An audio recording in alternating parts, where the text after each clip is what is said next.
Dire que Dieu a créé toutes choses, on peut y arriver, disons que Dieu est à l'origine de toutes choses, on peut y arriver par la raison, mais on n'arrivera jamais par la raison à un Dieu qui a fait alliance. Jamais on y arrivera. Notre cœur aspire à ça, mais il faut une révélation. Un Dieu qui se révèle, qui se dit. Pas simplement un Dieu qui est l'horloger, ou qu'on monte comme ça avec deux, trois objets, voilà, je vous prouve l'existence de Dieu. Oui, d'accord, mais j'allais dire, ça me fait une belle jambe, entre guillemets, en particulier pour moi. Mais bon, voilà, mais ça ne fait jamais rentrer en relation. Vous comprenez? Ça ne fait pas un Dieu de relation, un Dieu d'amour. Ça, il faut un Dieu qui se révèle. Alors, il s'est révélé. Et donc nous, c'est ce qu'on a vu la fois passée, la foi, c'est l'adhésion à un Dieu qui se révèle. L'adhésion de l'intelligence à un Dieu qui se révèle. Mais qui n'est pas contraire à ce que l'intelligence, par ses seules forces, peut découvrir. Vous voyez, il faut vraiment garder les deux. C'est-à-dire, il ne faut pas faire ce qu'on appelle le fidéisme. Le fidéisme, tout est expliqué par la parole de Dieu, tout est expliqué par la foi. Non, il y a des choses aussi qui... Dieu guérit par le médecin. Dieu ne guérit pas par miracle en permanence. Dieu laisse, on va le voir tout à l'heure, une certaine autonomie à la création. Il est ce qu'on appelle la cause première, mais nous sommes les causes secondes.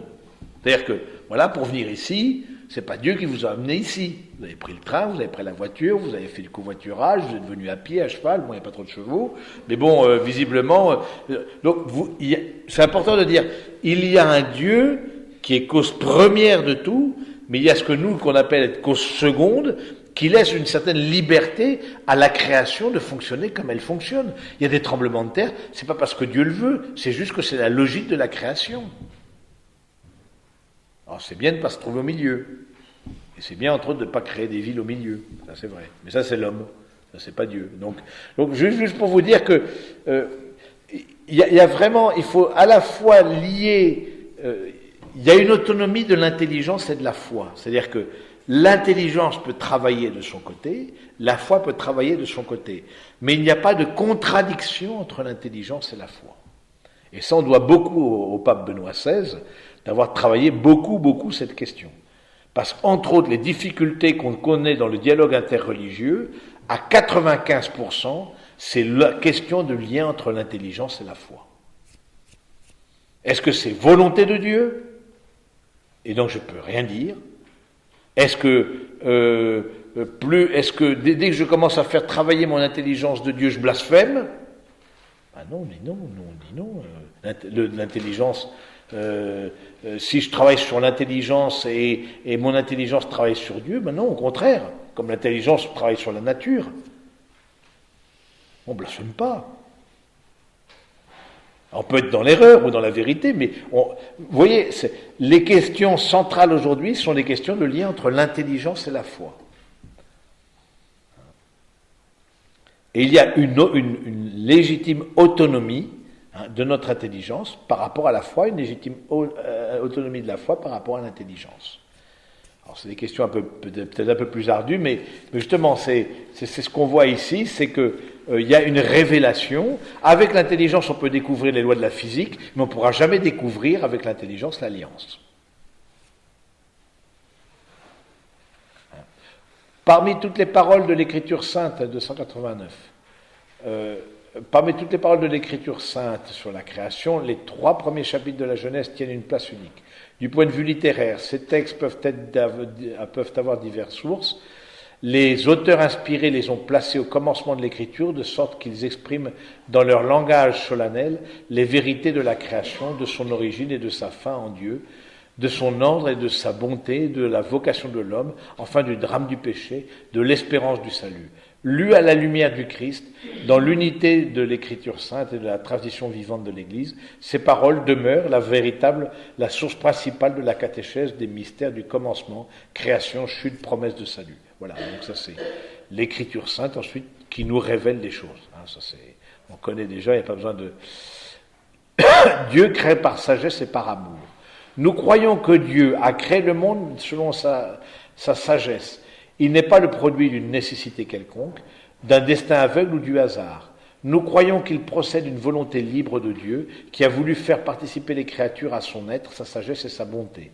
Car c'est toi qui créas toutes choses, tu as voulu qu'elles soient et ainsi elles furent créées. Apocalypse 4, 11. Que tes œuvres sont nombreuses, Seigneur, toutes avec sagesse tu les fis, le psaume, et le Seigneur est bonté envers tous, ses œuvres, ses tendresses vont à toutes ses œuvres. La question de savoir, est-ce qu'il y avait une obligation pour Dieu de créer le monde ? Il n'y a pas une obligation pour Dieu de créer le monde. C'est une gratuité d'amour.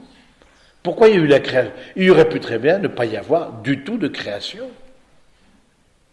Ce monde-là aurait pu très bien ne pas du tout exister.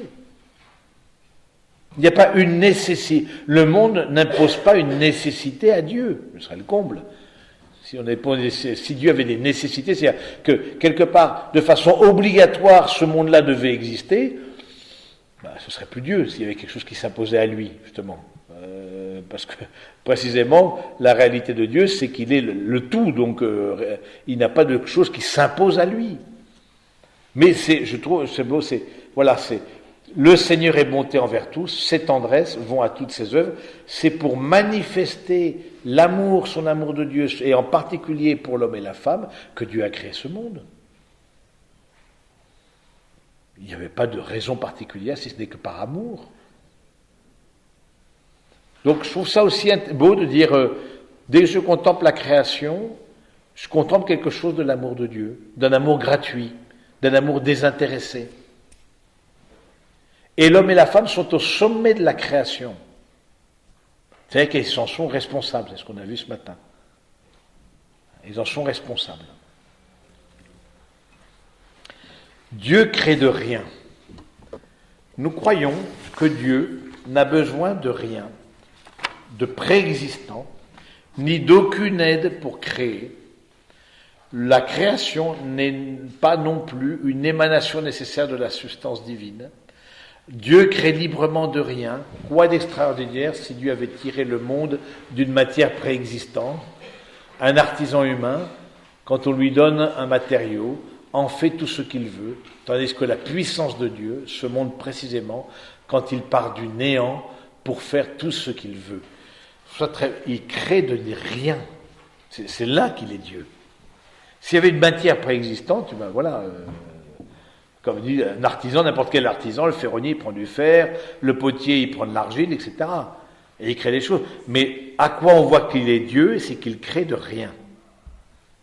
Au commencement, il y a le néant. Et au commencement, et ensuite la parole de Dieu, c'est intéressant de voir ça. Et Dieu dit, la parole de Dieu met un ordre dans les choses. Séparons le ciel et la terre. Créons les différentes espèces animales et végétales. Ça. Quelque part, la parole de Dieu met un ordre. Alors vous voyez, vous retrouvez ça par exemple chez les juifs pieux, c'est assez intéressant, c'est qu'on ne peut pas mélanger les choses. On ne peut pas mélanger le lacté et le carné. Chez les juifs pieux, parce qu'il faut même 2 frigidaires séparés. Parce que sinon, on se prend pour Dieu, à vouloir tout mélanger. C'est une parole, c'est une manière un peu extrême, à mon avis, d'interpréter, mais c'est intéressant de dire que chez les juifs pieux, on ne peut pas mélanger les couleurs non plus. Parce que, justement, l'idée, c'est qu'il y a un tel ordre mis par la parole de Dieu que toute intervention de l'homme qui viendrait mélanger les choses serait là comme une forme d'autocélébration de l'homme et de l'homme qui se prend pour Dieu, quoi. Alors, bon, c'est peut-être aller un peu loin, moi je trouve, parce que on peut mélanger le bleu et le rouge sans que on se prenne pour Dieu, je pense pas. Bon, sinon il n'y a pas beaucoup d'art possible, mais en tout cas de dessin et de peinture, etc. Mais de dire que la parole de Dieu a mis un ordre dans les choses, a mis une beauté dans les choses. Dans cette création, la parole de Dieu a mis en distinguant, alors qu'il n'y avait rien au départ, en distinguant, Dieu se dit. Non seulement il dit, mais il se dit. C'est pour ça qu'on peut découvrir dans la création la présence de Dieu. Alors on découvrira peut-être pas le Dieu de l'Alliance, mais ce sera peut-être un chemin, un début de chemin. Il y a des gens, leur chemin spirituel passe par là, passe par la création, le contact avec la nature, voilà, c'est comme ça qu'ils découvrent, ils perçoivent de façon un petit peu en demi-teinte, comme à tâtons, ils perçoivent qu'il y a quelque chose de plus grand. Ils savent peut-être pas mettre les mots. Hein, ils voient une grande chaîne de montagnes, un océan magnifique, ils voient, voilà, ils perçoivent qu'il y a d'où ça vient tout ça. Et pourquoi c'est comme ça? Et bon, sans comparer les galaxies, le ciel, etc., où là, pour le coup, on est plongé dans une contemplation extraordinaire. Hein, quand on voit ça, l'infiniment grand. Ouais, vous voyez, ça c'est. Mais je pense que ça peut être. Alors, maintenant, une fois que quelqu'un a découvert dans la création déjà comme un pressentiment qu'il y a un être transcendant, il n'a pas découvert le Dieu de Jésus-Christ. Il n'a pas découvert l'alliance. Parce que là, il faut une révélation. Et il faut la foi. Hein, donc, hop.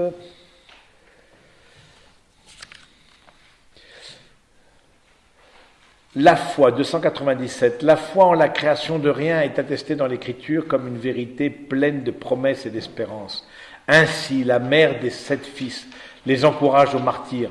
Hein, c'est les deuxième livre de Maccabée. Je ne sais pas si vous vous rappelez de cette fois où c'est une femme qui avait 7 fils et on demande aux fils d'abjurer, etc. Et cette femme, au fond, encourage ses fils à donner la vie plutôt que d'abjurer leur foi, etc. Et elle dit la chose suivante: je ne sais comment vous êtes apparu dans mes entrailles, ce n'est pas moi qui vous ai gratifié de l'esprit et de la vie, ce n'est pas moi qui ai organisé les éléments qui composent chacun de vous, aussi bien le Créateur du monde, qui a formé le genre humain et qui est à l'origine de toute chose, vous rendra-t-il dans sa miséricorde l'esprit et la vie, parce que vous vous méprisez maintenant vous-même pour l'amour de ses lois. Mon enfant, regarde le ciel et la terre et vois tout ce qui est en eux, et sache que Dieu les a fait de rien et que la race des hommes est faite de la même manière. Quelque part, c'est la même chose dans le livre de Job. La contemplation de la création et de la grandeur de la création nous aide à nous dépasser nous-mêmes.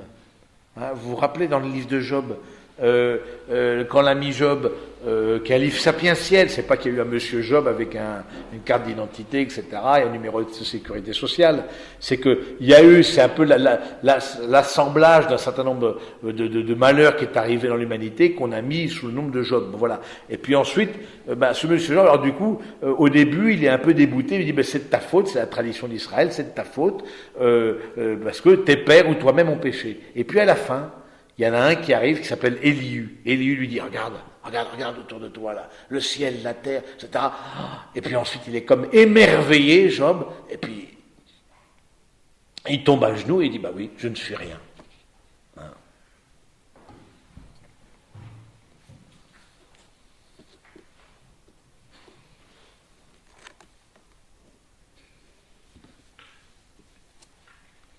Hein, tous les mystiques disent ça.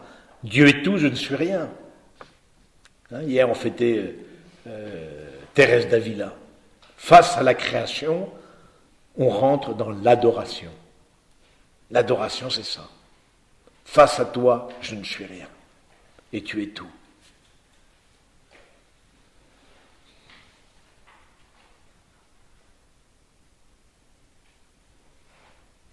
Et ça, l'adoration. Je me reconnais créature face au Créateur.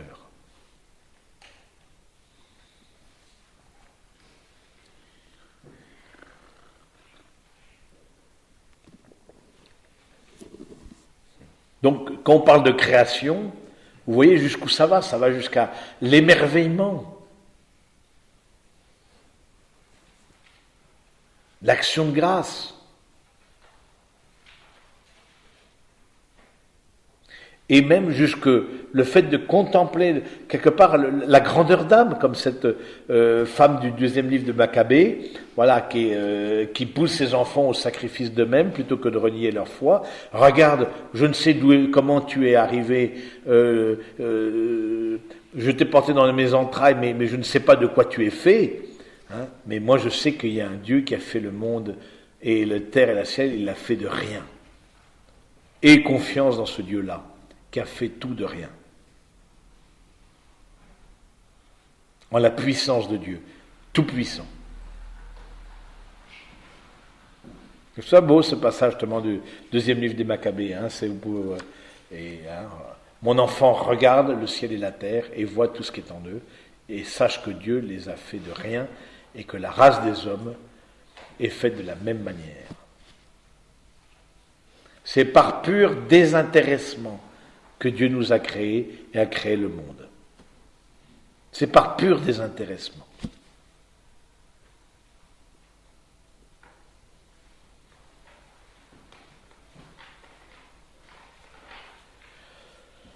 Dieu crée un monde ordonné et bon. Puisque Dieu crée avec sagesse, la création est ordonnée. Tu as tout disposé avec mesure, nombre et poids. Livre de la sagesse.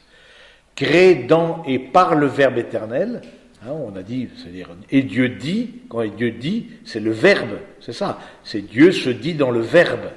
Le Verbe de Dieu, c'est celui qui dit Dieu. Il y a sujet, verbe, complément. Hein, en grammaire, on apprend ça. Sujet, verbe, complément. C'est quoi l'objet, la fonction du verbe? De dire une action du sujet. En Jésus, c'est le Verbe de Dieu qui dit tout le sujet. En un seul verbe, Dieu se dit totalement. C'est ça que nous croyons. Et la personne de Jésus dit tout Dieu. C'est le Verbe, celui qui exprime tout Dieu.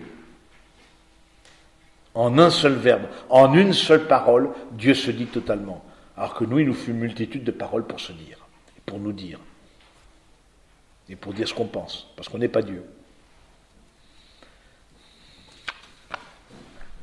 Alors, est-ce que c'est... Dans le verbe, l'image du Dieu invisible, elle est destinée, adressée à l'homme, image de Dieu, appelée à une relation personnelle avec Dieu.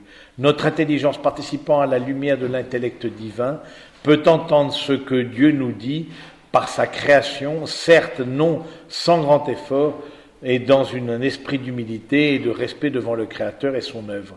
Issue de la bonté divine, la création participe à cette bonté, et Dieu vit que cela était bon, très bon, car la création est voulue par Dieu comme un don adressé à l'homme, comme un héritage qui lui est destiné et confié. L'Église, à maintes reprises, a dû défendre la beauté de la création, y compris du monde matériel. Parce qu'il y avait une tentation au début dans l'Église, en particulier avec... au début avec parce que pour Platon, vous voyez, pour Platon, un philosophe grec, la matière le corps était prison de l'âme, et la matière nous empêchait d'aller vers Dieu. Or, ce n'est pas du tout cette option-là qu'a retenue l'Église et la foi chrétienne. Dans la matière, au contraire, il y a un chemin pour aller vers Dieu, comme dans notre corps, il y a un chemin pour aller vers Dieu. Dieu transcende la création et lui est présent. Dieu est infiniment plus présent et plus grand que toutes ses œuvres. Sa majesté est plus haute que les cieux. À sa grandeur, point de mesure, parce qu'il est le Créateur, souverain et libre, cause première de tout ce qui existe. Il est présent au plus intime de ses créatures. En lui, nous avons la vie, le mouvement et l'être. C'est ce que dit saint Paul quand il va à l'aréopage d'Athènes, et il lui dit, en lui, nous avons le mouvement, la vie et l'être. Ça, c'est des notions philosophiques grecques. La vie, le mouvement et l'être. Voilà. Alors, tous les Grecs sont très passionnés, etc. À un moment donné, ils parlent de la passion et de la résurrection. Et là, on dit, vous vous rappelez, vous reprendrez en acte 17-28. Voilà, à un moment donné, on lui dit, non, là-dessus, on ne peut pas te suivre. Sur ces choses, nous t'entendrons une autre fois. On peut croire en un Dieu en qui on a le Dieu des philosophes, la vie, le mouvement et l'être, mais on ne peut pas croire en un Dieu qui ressuscite d'entre les morts. C'est pas possible. Et dernier point, avec la création, Dieu n'abandonne pas, je l'ai un petit peu évoqué, sa créature à elle-même. Il ne lui donne pas seulement d'exister et d'être, il la maintient à chaque instant dans l'être, lui donne d'agir et la porte à son terme. Reconnaître cette dépendance complète par rapport au Créateur est une source de sagesse et de liberté, de joie et de confiance. Oui, tu aimes tout ce qui existe, tu n'as de dégoût pour rien de ce que tu as fait, car si tu avais haï quelque chose, tu ne l'aurais pas formé. Et comment une chose aurait-elle subsisté si tu ne l'avais pas voulu? Ou comment ce que tu n'aurais pas appelé aurait-il été conservé? Mais tu épargnes tout, parce que tout est à toi, maître, ami de la vie. Hein, les livres de la sagesse, extraordinaire passage. Hein, voilà, c'est extraordinaire passage. Voilà, c'est ce monde-ci, notre vie elle-même, est maintenue dans l'existence et dans l'être par l'amour de Dieu. Et tout est soutenu dans l'amour de Dieu et dans sa miséricorde. Toute la création.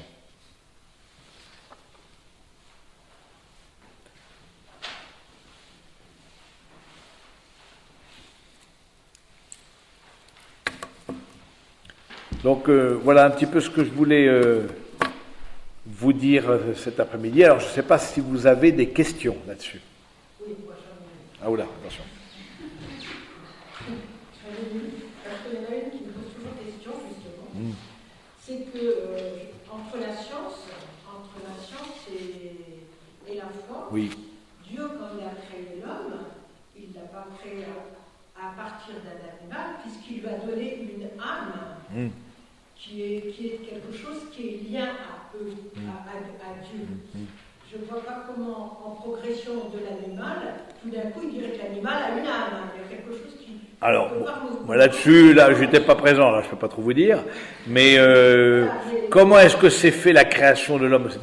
Alors, soit il n'est pas exclu de penser qu'il est donné, bon, là-dessus, c'est des je veux dire, c'est ce qu'on appelle des opinions théologiques. Bon, maintenant que la personne humaine soit le fruit d'une création et non pas le fruit d'une évolution, c'est-à-dire le passage de l'animal à l'homme, c'est ce qu'on appelle le chaînon manquant. Hein, parce que, encore une fois, il y a dans l'histoire de l'évolution, à un moment donné, il y a un chaînon, mais on n'arrive pas à expliquer comment, à un moment donné, par exemple, les hommes préhistoriques ont commencé à enterrer leurs morts. Les animaux ne s'enterrent pas. Comment ils ont commencé à fabriquer des outils? Comment ils ont fabriqué, etc., etc. Bon, tout ça, c'est l'intelligence. Bah oui, oui, mais on a. Il y a une différence entre l'intelligence et ce lien à Dieu, quand même. Ah, alors, c'est quelque chose qui est donné, qui donne à l'homme cette possibilité d'avoir un lien à Dieu, de alors, connaître comme Dieu. Oui, alors, mais c'est par l'intelligence qu'on peut avoir un lien à Dieu, quelque part. C'est par l'intelligence que les personnes, au tout début, c'est intéressant le fait de voir les différents cultes de tout début de l'existence de l'humanité.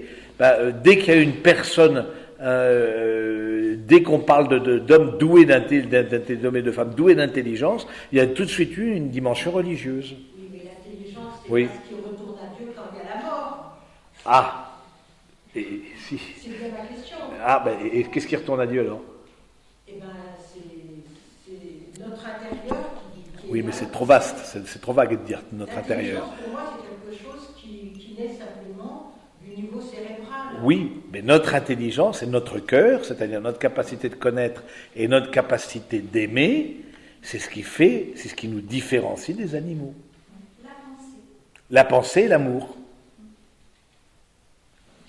La pensée, l'amour, la capacité d'aimer, la capacité de connaître, c'est ce qui fait qu'on est différent des animaux, et ce qui perdure après la mort, c'est cette capacité d'aimer. Nous connaîtrons, c'est ce que c'est Jésus lui-même qui dit, vous connaîtrez comme vous êtes connu à un moment donné, où c'est dans Saint Jean justement, il parle de fait de connaître Dieu, le fait d'accueillir dans son intelligence tout l'être de Dieu, c'est ce qu'on appelle la béatitude. De contempler avec mon intelligence celui qui est à l'origine de toutes les choses, et d'aimer avec mon cœur celui qui est à l'origine de tous les mondes. Parce qu'avec quoi, c'est avec quoi sinon vous voulez connaître Dieu? Il faut bien. C'est pas quelque chose de différent. C'est pas quelque chose de différent qui va aller dans le royaume. Je veux dire, c'est bien de notre personnalité. Puisqu'on dit bien qu'on sera jugé sur l'amour. Alors, vous serez jugé sur l'amour, donc. Et ça n'empêche que ceux qui sont avec handicap. Ah, mais ils sont pas. Ah, ben, personne n'a jamais dit l'inverse. Ah, ben oui, mais personne n'a jamais dit l'inverse. Le fait, comme on dit, les personnes qui sont avant un handicap, premièrement, ils ont une intelligence, puis il y a des gens très intelligents et des gens pas très intelligents. Qu'est-ce que dit la petite Thérèse? L'important, c'est qu'il y a différents gobelets, l'important, c'est qu'ils soient tous pleins. Les personnes avec un handicap, on dit les personnes, parfois on dit de façon un peu pudique, les personnes blessées dans leur intelligence. C'est faux de dire ça. Les personnes avec un handicap mental, les personnes trisomiques par exemple, c'est pas tant l'intelligence. Qu'est-ce qui blesse l'intelligence? C'est l'erreur et le mensonge. C'est ça qui blesse l'intelligence. L'intelligence est blessée par l'erreur et par le mensonge. Mais il faut que pour que l'intelligence fonctionne, il nous faut au plan cérébral, au plan de la matière, il nous faut une disposition, il nous faut un corps qui fonctionne bien. Si on vous vide de votre sang, ben vous aurez beau être très intelligent, vous ne pouvez pas vous résoudre un problème de maths. Déjà, dès que vous avez une migraine, bon courage, ou une grâce de dents, vous voyez tout de suite que c'est compliqué. Il y a des personnes, comme les personnes qui sont atteintes de trisomie 21, c'est la matière qui est blessée. C'est pas l'intelligence qui est blessée. C'est la matière, c'est la matière dont l'intelligence a besoin pour se développer, pour travailler, etc. Elle a besoin, on n'est pas une intelligence pure comme Dieu. On a besoin d'une matière que le corps et qui soit en bonne santé. Les gens qui sont Alzheimer, c'est pas qu'ils sont pas intelligents, c'est que leur cerveau n'est pas assez disposé pour que cette intelligence travaille. Mais ça ne veut pas dire que dans l'au-delà, ils n'iront pas avec leur intelligence, leur volonté, contempler Dieu. Ça, je crois que c'est très important de dire ça, parce que sinon, avec quoi on va contempler Dieu? On va pas, et c'est ce que j'ai dit la première session, hein, la foi est dans l'intelligence. La foi élève l'intelligence à des réalités non visibles. La physique travaille, la chimie travaille sur des réalités visibles, la foi travaille sur des réalités non visibles, révélées. Mais c'est des réalités qui demandent notre intelligence pour la comprendre. Ça, c'est capital, parce que sinon on est...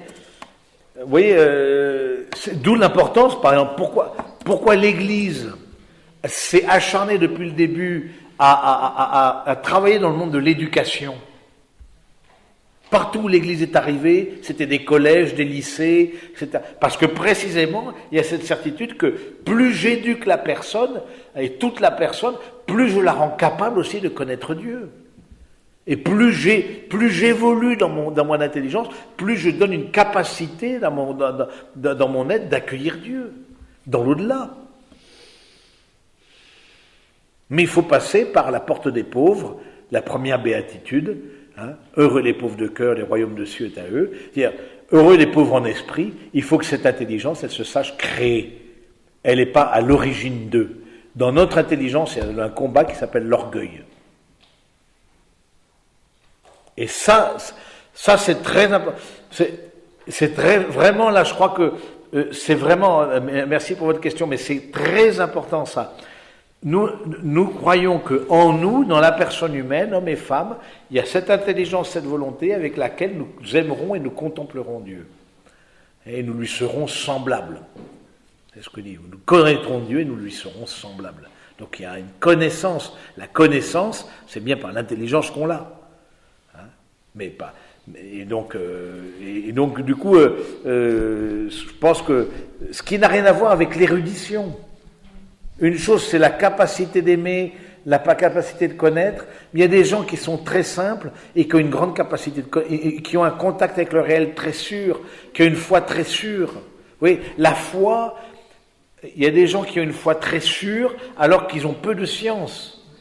Mais ils ont quelque part cette manière de connaître. Il y a différentes formes d'intelligence aussi. donc, je pense que de ce point de vue-là, des personnes, on voit très bien la petite Bernadette Soubirous, par exemple, on voit une Jeanne d'Arc, on voit, etc. Des jeunes qui n'avaient pas eu beaucoup d'instruction, mais qui pour autant, dans leur vie spirituelle, étaient très sûrs. Hein, Jeanne d'Arc dit « Êtes-vous en état de grâce ?» Paf. Je vous pose la question, réponse d'une sainte, si je n'y suis pas, que Dieu m'y mette, si j'y suis, que Dieu m'y garde. Voilà. Si je n'y suis pas, que Dieu m'y mette, si je m'y suis, que Dieu m'y garde. Qu'est-ce que vous voulez dire?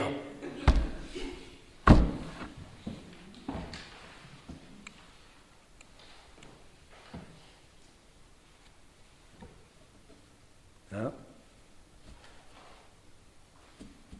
Ça, c'est les saints.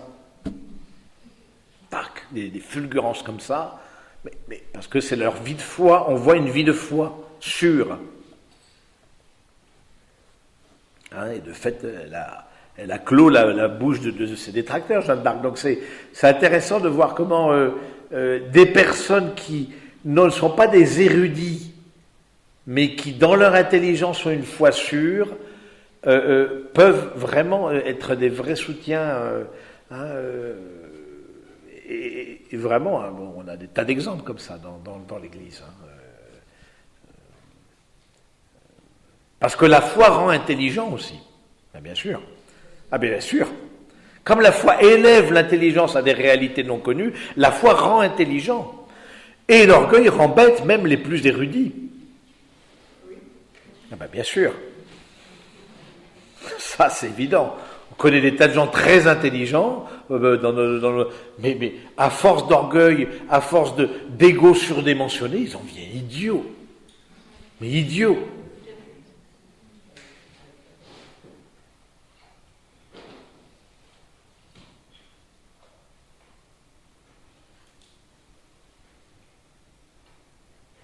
D'où notre intelligence doit passer justement par la porte des pauvres, doit passer par cette béatitude des pauvres en esprit. Cette béatitude des pauvres en esprit, c'est cette humilité.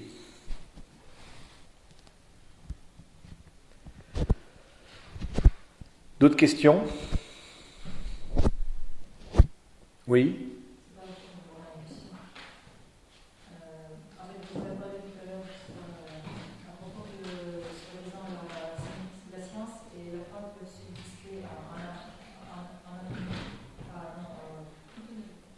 Autonomie, oui. Je m'excuse, voilà. En fait, je n'étais pas tout à fait d'accord. Ah oui? Moi, toujours été, je sais pas, je suis pas quelqu'un d'intelligent, comme on dit, mais j'avais toujours ce pressentiment qu'en fait, la science ne pouvait pas tout expliquer. Les raisons humaines, au contraire, elles ne pouvaient pas subsister tout seul. Oui. Parce que, comme vous dites, il y a toujours quelque chose qui pousse, mais quand on arrive à la fin oui. Alors, ça ne veut pas dire que la science peut tout. Entre autres, la science ne peut pas expliquer le pourquoi, les destinées, pourquoi le mal, pourquoi etc., etc. Mais qu'il y ait une certaine autonomie, c'est-à-dire que, c'est-à-dire que le religieux n'a pas à se mêler du scientifique. Le scientifique travaille, ça ne veut pas dire qu'il va être contre le religieux, là aussi ce serait idiot, mais travaille de sa propre fonction. Un physicien n'a pas besoin d'être un croyant pour être un bon physicien. Mais c'est là où l'erreur, c'est qu'on demande aux scientifiques ensuite, c'est un scientifique, donc c'est comme si c'était Dieu le Père, et du coup il nous dit ça, donc c'est la vérité. Non, le scientifique lui aussi est une créature. Et donc il doit se rappeler aussi qu'il est créature et qu'il n'est pas Dieu. Donc il y a une autonomie dans le sens où la foi et la raison peuvent travailler de concert. C'est la théologie, quand la foi et la raison travaillent ensemble. Mais il peut y avoir que la raison elle-même travaille sur le donné physique, visible. C'est le travail du médecin, c'est le travail de tous les scientifiques, etc., etc. Ils peuvent être de très bons scientifiques, du moment qu'ils ne se mêlent pas de vouloir donner les raisons de l'existence de l'homme et ce vers quoi l'homme. C'est là où parfois on fait parler des scientifiques et alors on leur dit ah mais le professeur un tel, ah ben donc c'est quelqu'un de très oui c'est mais en matière de destinée finale de la personne humaine il n'y connaît pas plus que moi ou peut-être moi qui ai la foi j'en connais plus que lui.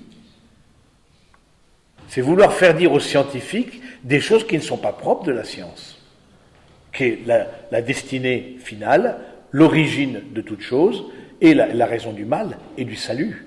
Ça, c'est pas la science qui va nous le donner. Alors c'est vrai que parfois on a vu des combats entre foi et science, etc. dans le passé, mais je pense que c'est, en tout cas aujourd'hui même, il y a l'Académie pontificale des sciences, mais dans cette Académie pontificale des sciences, il n'y a pas que des croyants, par exemple. Il y a des gens qui aident à réfléchir sur les réalités scientifiques. Alors, les neurosciences, par exemple, quels sont aussi les enjeux éthiques des neurosciences. Les réalités augmentées, c'est-à-dire qu'on va mettre sur la personne humaine des réalités, par exemple des lunettes qui lui permettent d'avoir une vision, mais bien plus au-delà de ce qui est capable de voir l'œil humain naturel. Des choses comme ça. Donc, donc c'est important d'être au courant de ça. Donc d'avoir des gens qui nous redisent, voilà, l'état de la recherche aujourd'hui. Mais je pense que c'est important. Il faut laisser le champ, rendre à Dieu ce qu'est à Dieu, à César ce qui est à César. Je crois que il faut laisser à la science sa propre autonomie. Alors ça ne veut pas dire qu'elle va nier Dieu ni l'affirmer, mais ni qu'elle a besoin de l'existence de Dieu pour travailler. Elle travaillera sur le domaine créé, sur le domaine visible, avec les microscopes, avec tout, etc. Mais Dieu manque qu'elle ne nous donne pas ensuite les raisons de vivre. Ce n'est pas la science de nous donner les raisons de vivre.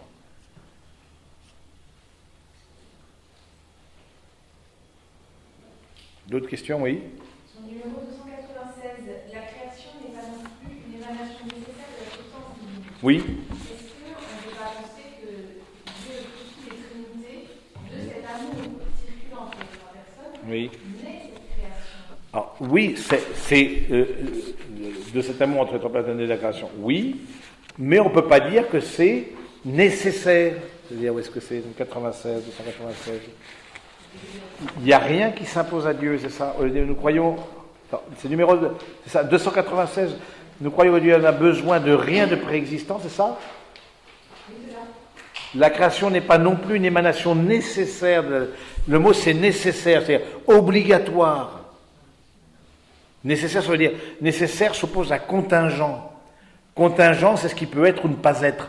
Vous auriez pu être ici aujourd'hui, vous auriez pu ne pas y être. Ça, c'est contingent. C'était pas nécessaire, dans le sens philosophique du terme, que vous soyez là. Comme, voilà, ça ne s'impose pas à votre nature. Alors oui, on peut dire que de cet amour trinitaire, de cet amour divin, voilà, il y a un désir. Mais c'est de la gratuité d'amour. C'était pas nécessaire. C'est-à-dire, ça ne s'imposait pas à Dieu de créer le monde. Il aurait pu très bien exister sans que le monde existât. Mais alors nous n'aurions pas connu son Fils. Nous n'aurions pas, on n'aurait pas connu, mais on n'aurait pas été là. Donc déjà, non mais il n'aurait pas révélé au monde. Quelque part, justement, les théologiens, et est-ce que Dieu se serait incarné si l'homme n'avait pas péché? Alors ça, c'est un autre sujet, on verra dans... la prochaine fois, ce sera sur la providence. Donc, parce qu'il faut que je donne des thèmes à chaque fois maintenant, parce que sinon... voilà. Donc, c'est sur la providence, mais ça vient dans Dieu le Père aussi. Hein. Mais c'est important de se dire ça, de dire que il y a rien de... À Dieu, rien ne s'impose, sinon il n'est pas Dieu par définition. Oui, je pense que c'est nécessaire dans le sens de s'imposer. Comme s'il ne pouvait pas faire autrement. Nous, c'est vrai qu'on ne peut pas faire autrement que de respirer. Ça, c'est quelque chose qui nous est nécessaire, sinon, voilà, à la nature humaine. Ça s'impose à nous. Pour nous, il y a des tas de choses qui s'imposent à nous. Dans notre corps, par exemple, il y a des tas de choses qui s'imposent à nous. l'alimentation, la boisson, etc. Il y a des choses qui sont... Parce qu'on est un être fragile, voilà, mais plus l'être est complet, moins il a de choses nécessaires.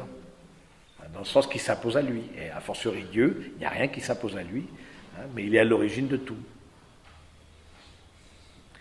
Je pense que dans le ciel, ça doit être tout à fait extraordinaire. Ah oui, ça... Ah, je confirme la prophétie. Ah oui, ah ben oui, ça doit être extraordinaire dans le ciel. Ben, j'espère un peu, parce que sinon pourquoi est-ce qu'on a la foi, je veux dire. Là, mais rien que quand on entrevoit, mais je bredouille, je veux dire, je suis à des millions d'années-lumière, mais alors de contempler avec notre cœur et notre esprit celui qui est à l'origine de toute chose, rien que ça doit être extra. Et pour l'éternité. Oui, amen. Donc, non, mais c'est quand même pas rien. Hein. C'est quand même pas rien. Et qu'on est tous appelés à ça. Ça, nous le savons par la révélation, pas par la science, mais nous le savons par la révélation. Que toute personne humaine, qu'elle le sache ou non, est appelée à ça. Nous venons... Tu nous as fait Seigneur et notre cœur n'a de repos tant qu'il ne demeure en toi. Ah, il faut que Saint Augustin, voilà, tant on vient de Dieu, puis ensuite il y a un retour à Dieu. Et nous sommes dans ce retour à Dieu, dans la foi, sur cette terre. On retourne vers le Seigneur. Hein, donc, et jusqu'à le contempler face à face. Hein, c'est d'Ormesson, l'écrivain là, qui disait, pourtant athée, qui dit « La mort serait extrêmement décevante si Dieu n'existait pas. » Pourtant, il est athée, il dit, et puis il est plus proche, à mon avis, de la fin que du début. Hein, donc voilà, la mort serait tellement décevante si Dieu n'existait pas. Parce que ce serait le réel, mais on a tellement de... Ça veut dire qu'il prend. Là, je suis pas. Il se pose. Oui, je sais que plus on avance en âge, plus on se pose la question. Donc du coup, oui, bien sûr. Ça le travaille. Comme ça a travaillé les hommes et les femmes de tous les temps. Pourquoi est-ce qu'on prie les défunts? Pourquoi? Parce que on a le pressentiment qu'il y a quelque chose après, que la fausse ne peut pas être notre futur. Bien, mes amis, sur ces bonnes paroles, je vous laisse